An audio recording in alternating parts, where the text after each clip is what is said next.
MDG TV, une chaîne Wint pour la cause de Christ. Mafuta Yasika, Mafuta Yasika, Mafuta Yasika.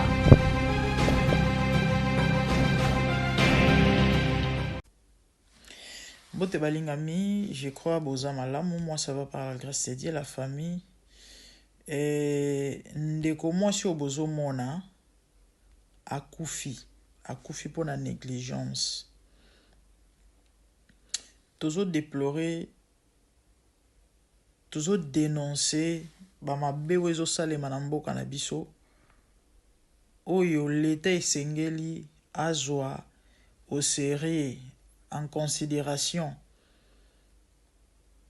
Ezo sala pasi. Ndeko mwasho akufi pour la négligence. Na ba image vous pouvez constater qu'aza vraiment pâle ni nyeleki. Mwana moto à lokotier. Et abane ko saigner. Bakene na hôpital. Bon, constat bandeko basalaki ou je sais pas si yemo mutaloba ki tanga komi parce que tang bakena ye azaina kotala. Et c'est comme si elle avait avorté. Nous boyons la réalité. Et na mokili abatu koya ofinga ate parce que yo longoli sa bana basi kombe bazemi bamsu bakata ba tromper. Yo moko pe yo pe mama songolo suki tantine songolo longola bazemi ndongo zana bozaka mbango ya kocha misape pa baninga bandeke bino moko bosala ba mambona to pe bosala yango bat baza bongo ya omoni bible zoloba longola na libaya munene na longola epoti na lisu na volongole pa muninga ya yo oza tala ka fumba libaya mais ozomona ka poti na lisu muninga. Bref, balobi ke alongola gizemi. Mwana moto alokoti. Mwana moto compatissant kazalaki alokoti atie na moto. Et comme état major en ndenge ezalaki akipa ekutu te o soki mbongo soki nini, faut sauver une fille. Akene na hôpital. Tant comme hôpital bandeko ya mawana pa sezake po ba simba yi. Po ba traiter ba banda osenga mbongo. Déjà état d'âme ila ki nango wana bandeko mbongo ngona kozwa ngona no wapi ole ba bandana ko sauver vie ya moto. Et ndeko atiki biso. Ndeko akufi.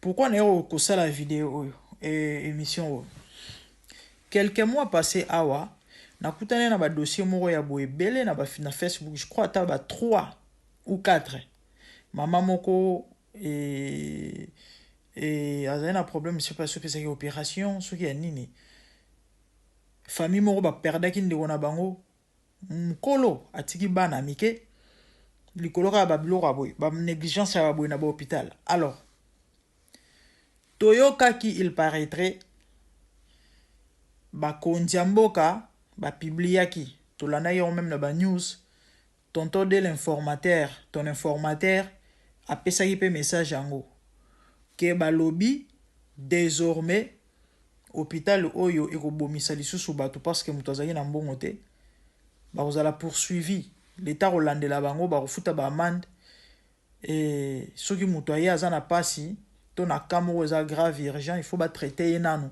ba luka solution makambo ya mbongo sima. Mais c'est comme si on dirait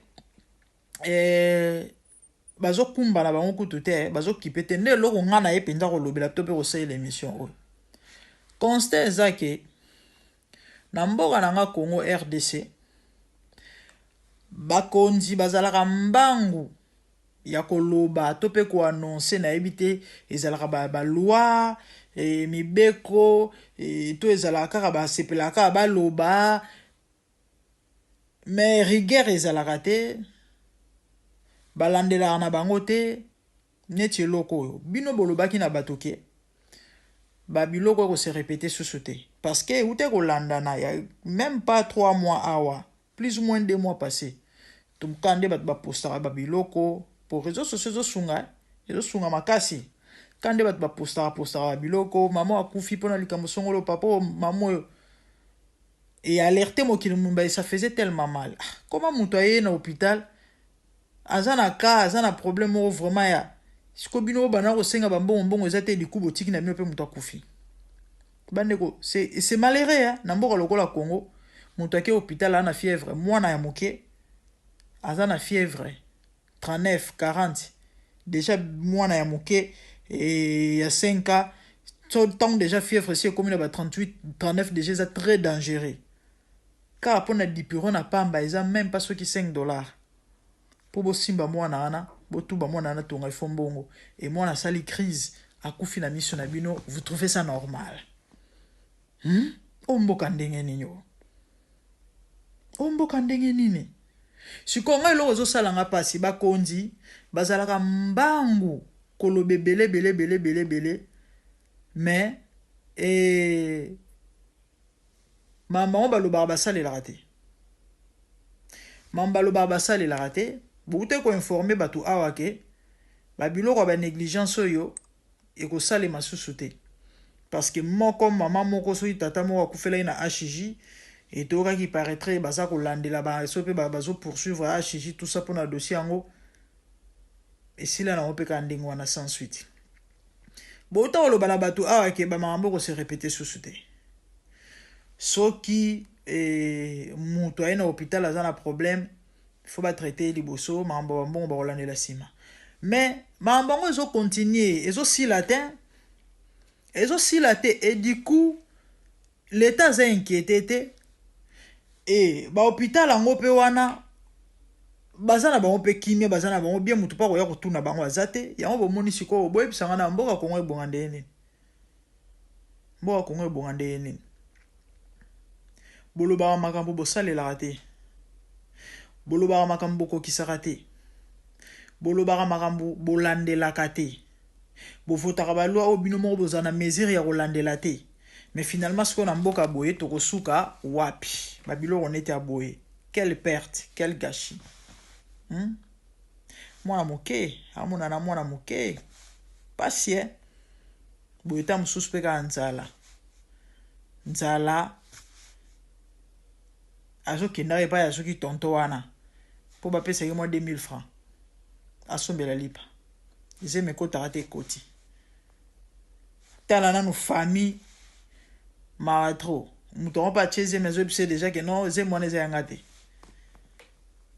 ou carrément longola ngo nga na esika kotya yo te et vous croyez quoi aosa nini yango na koprofite mpe naloba na bato balongolaka bazemi to mpe bana basi okutana libako kolanda video oyo oza na zemi kolongola te peu importe circonstance peu importe réalité kolongola te l'autre fois nalakaki kosala émission moko awa mais na kosala yango quand même na baforme mosusu David azoloba ntango nazalaki nanu informe na kati ya libumu ya mama oyebaki nga mpe mikolo na nga ezalaki deja ya kotangama na mokili ya bato mwana moko tayaka na mokili oyo na fruit lazare mwana moko taya mutu moko te na mokili ya bato exista par hasard zemi nyonso ekotaka peu importe forme ekoteli peu importe façon ekoteli nzambe na likolo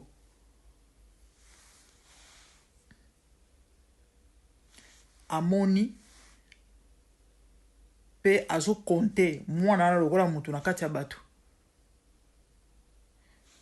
pe part to pe portion ya grâce ya bénédiction oyo mutu nyonso azalaka nango na se na mokili oyo ya ye mpe ezali zemi ozoki elongola ntango mosusu mwana wana nde mutu aya kobikisa famille mwana wana ntango mosusu nde mutu aya kopesa aoya kolongola famille na yo na bobola oyebi te nalobi même babato babalanaka ebele mpe balongolaka bazemi oyo enfant indésirable grossesse indésirable so boyebaka nde bosala biloko bosalaka te nalobi président tozali na mboka soki mama na décidaka alongola ye banga bazwa mokonzi na famille na bango banga bazwa te lelo bango ba multimillionnaire bango nyonso grâce à nani Faites très attention. Zem balongola zemi te. Na oya na roloba lango en loin à large n'expliquer bino ba réalité na mabomba mi oboye barate. Zemi balongola rango te. Balongola zemi te. Et à ma mine ça passe vie qui kabwe. Ça y est les amis, certainement vous allez très bien, moi je vais bien. Bande au babolingo na passe na monter mana kanda en même temps. Par rapport à ma mozole kanambo kanangai. To le maté ko dénoncer, to le maté ko loba parce que toza Congo moka yango toza nango. Na ça toujours bande ko so bozana 3-4 nationalités de ngana na moka moko so bona bamboke belé côté maman oza camerounais, côté tato ozali congolais, côté koko ozali soki gabonais, ngai bango nyonso ba congolais. Donc naza na intérêt ya ko bundela mboko yo parce que forme nyonso o nyonso za bitumba tozo bunda pour la libération ya mboka ba lobo tozo loba ezo contribuer. Donc naza na intérêt bandeko ya ko dénoncer mabe ya ko luka solution pour na mboka na Congo. Lobi je crois na sala ebino émission ya ndeko mwasi akufaki pour na négligence ba kene na hôpital bandeko moto asali hémorragie baboko simba ye pombongo ezate batiki akufi. Donc vie ekeka aboye jeune o lobita mususu akoya ko se ressaisir na vie to yebita ngaza la nani peut-être alngai pas contribuer na kobongisa mboka ya mama mingi eza pasi bakonja mboka bozambango na ko voter ba loi na ko loba makambo mais bo asima kate bo landela kate bo s'impose raté bo beta lignati te oka mikolo wito le kabolobaki awa ke babilo wane osale masute hôpital oyo akokoze liwa ya mutu bokanga pardon bo poursuivre bango mais ba maman zo continuer de l'état ils ont inquiété nango l'état te bazo kipete mambu ya insécurité oyo bandeko nanga tozo loba ndire tozo lobate c'est bien aimé au nom ya Fiston Makumbu. Boka na tangela bino mambo komelie et Tchango, un jeune cambiste tué en pleine journée.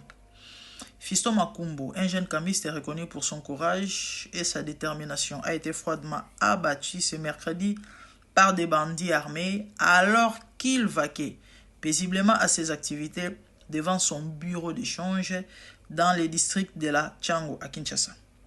Selon plusieurs témoins, les assaillants ont surgi sans pitié, exécutant leur attaque avec une brutalité déconcertante. Ils auraient directement visé la victime avant de s'emparer d'une importante somme d'argent, sémant la panique parmi les passants. L'attaque, survenue en plein jour, relance les débats sur l'insécurité récurrente dans cette partie de la capitale congolaise où les cambistes souvent exposés, deviennent régulièrement la cible des braqueurs lourdement armés. Les habitants de la Tchango, choqués et révoltés, dénoncent une insécurité devenue quasi quotidienne et appellent les autorités à renforcer les dispositifs de sécurité, notamment autour des zones à forte activité commerciale. La police, pour sa part, affirme avoir ouvert une enquête afin d'identifier et d'interpeller les auteurs de ces crimes qui plongent une famille dans les deuils et une communauté professionnelle dans la peur. Fiston Makumbu laisse les souvenirs d'un jeune travailleur respecté pour sa bravoure et son dévouement, parti trop tôt dans des circonstances tragiques. C'est triste. Oui, le tirer, sentir. Oh, le ministre n'a pas inauguration, il y a aéroport, il y a Kolwezi.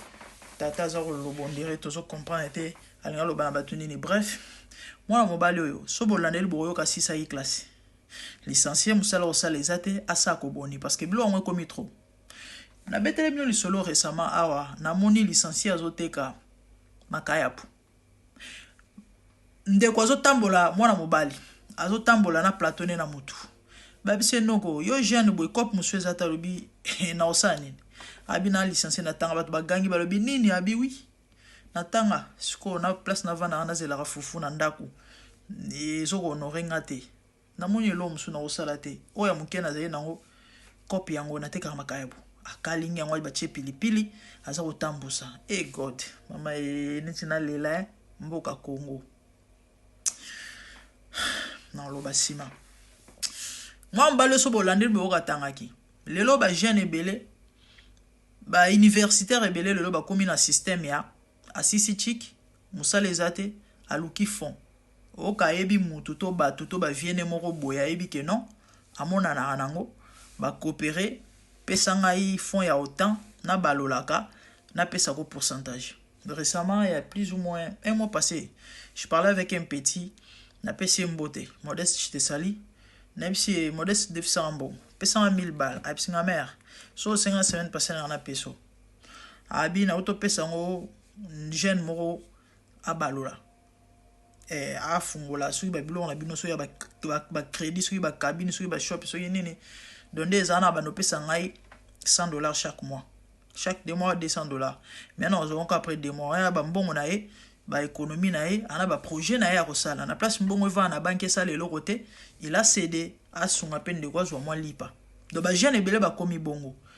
Ba quelques mois passés quand on a ba réseaux sociaux na mona i poste moko ndeko moko Dieu merci coûte ba boma qui était. Mais à on a passé ça que ba botolier $2000 mbongo ya batu.